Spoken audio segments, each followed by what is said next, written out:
नमस्कार साथियों, कैसे हैं आप सभी। उम्मीद करते हैं कि आप स्वस्थ होंगे, सुरक्षित होंगे और सुखी होंगे। जैसा कि हम अपने वीडियो में किसी न किसी विषय को लेके चर्चा करते हैं, संवाद करते हैं, वाद विवाद करते हैं और समझने का प्रयास करते हैं कि उस विषय की जो गहराई है, उस विषय का जो तात्पर्य है, उससे आप क्या समझते हैं, आप कितना जानते हैं, और अगर उसमें किसी भी तरीके का कोश है, रिक्त है, उसमें पूर्णता नहीं है, तो हम उसमें भरने का प्रयास करते हैं। और इस तरीके से एक जो रिक्त और कोश से रहित हमारी बुद्धि है, उसमें कुछ ना कुछ ऐड ऑन करते हैं, कुछ ना कुछ जोड़ते हैं। उसी में आज देखते हैं कि आपको पता है कि संघाई कोऑपरेशन ऑर्गेनाइजेशन के बारे में, जिसमें नरेंद्र मोदी चाइना गए हुए हैं, और इस बात को लेके कि हमारे देश के जो संबंध है, रिलेशन है, उसे कैसे मजबूत किया जाए, उसके लिए हम अपने आप को कितना मजबूत बनाएं, हमारे रिश्ते किसी भी पड़ोसी मुल्क के साथ कैसे हों, इन सब पे एक गहरी बात करेंगे और समझने का प्रयास करेंगे कि इस कॉपरेशन के साथ हमारा क्या फायदा है, हम किस तरीके से अपना इंटरेस्ट साबित कर सकते हैं, उससे हमें कितना बेनिफिट मिल सकता है। और एक देश के विकास में जो ट्रेड है, जो सिक्योरिटी है और टेक्नोलॉजीज को लेके जो एक्सचेंज है, वो सब कितना मैटर करता है, तो इसी पे देखते हैं। तो जैसा कि संघाई कोऑपरेशन ऑर्गेनाइजेशन ये 1996 में संघाई 5 करके जो है बना था, जिसमें कि रसिया, चाइना, कजाकिस्तान, किर्गिस्तान और तजाकिस्तान, ये 5 कंट्री शामिल हुई थी। उसके बाद फिर बाद में इसमें जो है उज्बेकिस्तान 2001 में जुड़ा। उसके बाद इसे जो है संघाई 5 से संघाई कोऑपरेशन ऑर्गेनाइजेशन में बदल दिया गया। इस समय पे इसमें 10 मेंबर हैं और बाकी जो मेंबर हैं वो बाद में जुड़े, जैसे कि इंडिया और पाकिस्तान 2017 में जुड़ा, ईरान जो है 2023 में अभी रिसेंटली में जुड़ा, और जो बेलारूस है वो 2024 में जुड़ा। तो इस तरीके से 10 कंट्री हैं इसमें, और ये 10 कंट्री आपस में मिलके अपनी रणनीति बनाते हैं, अपनी ट्रेड को लेके, अपनी टेक्नोलॉजीज को लेके, कैसे एक दूसरे का एक तरीके से डेवलपमेंट हो सके, जिसमें किसी भी तरीके की कमी है वो फुलफिल करे। इस तरीके से आपस में चर्चा करके, और जो वेस्ट का प्रभुत्व है हमारे एशिया में, उसे कम करने का एक अच्छा जो है इनिशिएटिव जब से क्रिएट हुआ है रहा है। तो जैसा कि मानने वाले और समझने वाले विशेषज्ञ कहते हैं कि इस मीटिंग से हमें इस बात का फायदा होगा कि हमारा जो ट्रेड है उसमें और काफी अच्छा इजाफा होगा। जैसे कुछ चीजें पहले से बंद हो रखी थी, जब से गलवान वैली वाला एक्सीडेंट हुआ था, तो हमारा और चाइना का जो रिलेशन था उसमें काफी ज्यादा विषमता आ गई थी, काफी दिक्कतें आ गई थी। लेकिन अब चीजें ठीक होना स्टार्ट हुई हैं। और जैसा कि जो हमारा डायरेक्ट फ्लाइट है वो स्टार्ट हो गई है, वीजा जो है नॉर्म्स इजी हो गए हैं, मानसरोवर जो यात्रा बंद पड़ी थी वो स्टार्ट हो गई है, और जो ट्रेड है उसमें टैरिफ को लेके जो यूएस ने इतना लगा रखा है, उसमें हमारा ट्रेड कितना इफिशिएंट और आराम से हो सके, इस चीज को लेके बात हुई है।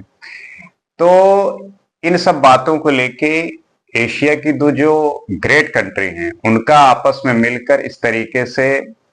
चर्चा करना, इस तरीके से काम करना, दोनों देशों के लिए अच्छा है और बेहतर है। जैसा कि हमारा जो सबसे बेसिक सॉवरेनिटी का इशू है, ये है कि हमारा चाइना से जो संबंध है अपनी टेरिटोरियल एरिया को लेके। अब जैसे कि हमारे बॉर्डर को लेके इस बात का हमेशा जिक्र होता है कि चाइना से जो बॉर्डर का डिस्प्यूट है वो ठीक हो जाए, क्योंकि अगर वो ठीक हो जाएगा तो फिर हम इससे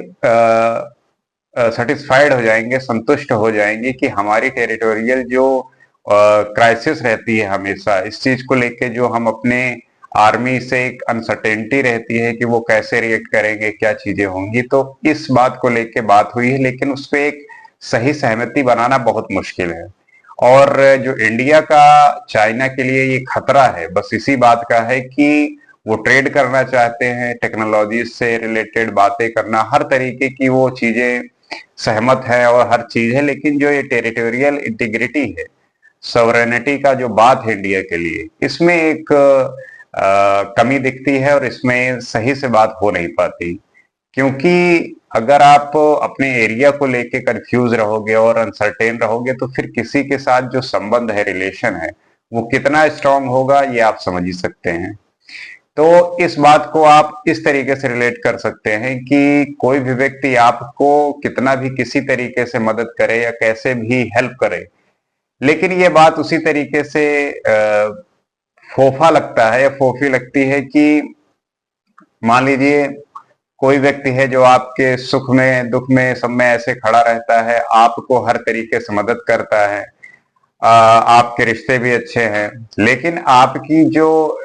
टेरिटोरियल है, मान लीजिए किसी जमीन को लेके विवाद हो गया, किसी जमीन को लेके विवाद है, तो आप उस पर फिर अपनी जो इंटीग्रिटी है वो साबित करते हैं और उसमें जो आपके रिलेशन की कंप्लीटनेस है, एक संपूर्णता है, उसमें फिर विषमता आती है, उसमें एक मनमुटाव होता है और इस वजह से जो एक मजबूती होनी चाहिए किसी दो कंट्री के बीच में, उसमें डिफरेंस देखने को मिलता है और इससे जो है आप दूसरे ऑप्शन खोजते हैं। जैसा आपको पता है कि पीएम चाइना जाने से पहले जापान गए, वो इसलिए गए क्योंकि इंडिया को इस बात को लेके हमेशा अनसर्टेनिटी है चाइना से कि वो हमारी जो टेरिटोरियल इंटीग्रिटी है उसमें उससे एक धोखा मिलता है, उससे एक दिक्कत रहती है। अब जापान गए हैं, जापान में जाके हमें पता है कि हमें हमारे यहाँ पे जो ट्रांसपोर्ट है उसे इंक्रीज करना है, उसमें बेहतरी लानी है, उसमें टेक्नोलॉजी लानी है, क्योंकि हमारे यहाँ का जो रेलवे आप देखते होंगे काफी स्लो है, उसमें आप ट्रेवल करते हैं तो काफी समय लगता है। तो बुलेट ट्रेन का जो एक कॉन्सेप्ट है वो लेके आना है, वो हमारे यहाँ पे इम्प्लीमेंट करना है। तो जापान टेक्नोलॉजी के मामले में बहुत अच्छा है, तो हमें वहां से वो चीजें अडॉप्ट करनी है, उसे अपने यहाँ पे इम्प्लीमेंट करना है। और इस तरीके से हम इन जो टेक्नोलॉजीज हैं जापान से, उनको लाके हमारे यहाँ पे इम्प्लीमेंट करने का ये भी अच्छा मौका रहता है कि हमारा जो जापान के साथ रिलेशन है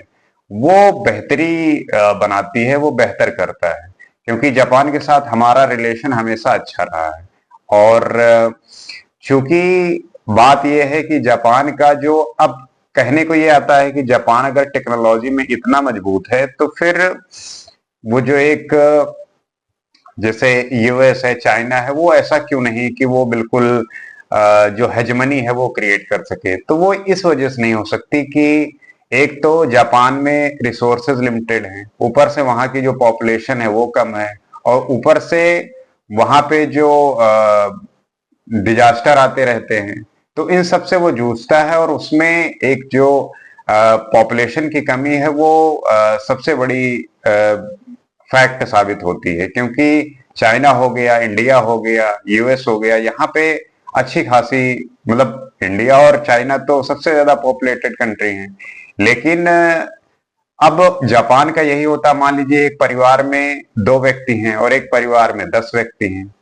अब है दोनों परिवार में 10-10 व्यक्ति और 2 व्यक्ति एक परिवार से कमाते हैं और एक परिवार से 10 लोग कमाने वाले हैं, या किसी परिवार में 2 व्यक्ति हैं, वो 2 लोग कमाते हैं, एक परिवार में 10 व्यक्ति हैं और 10 लोग कमाते हैं। तो किस परिवार की ज्यादा प्रभुता साबित होगी? जिसमें 10 लोग कमाते हैं, उससे जो है उसकी ज्यादा इनकम जो है जनरेट होगी, वो ज्यादा अपनी इकोनॉमी को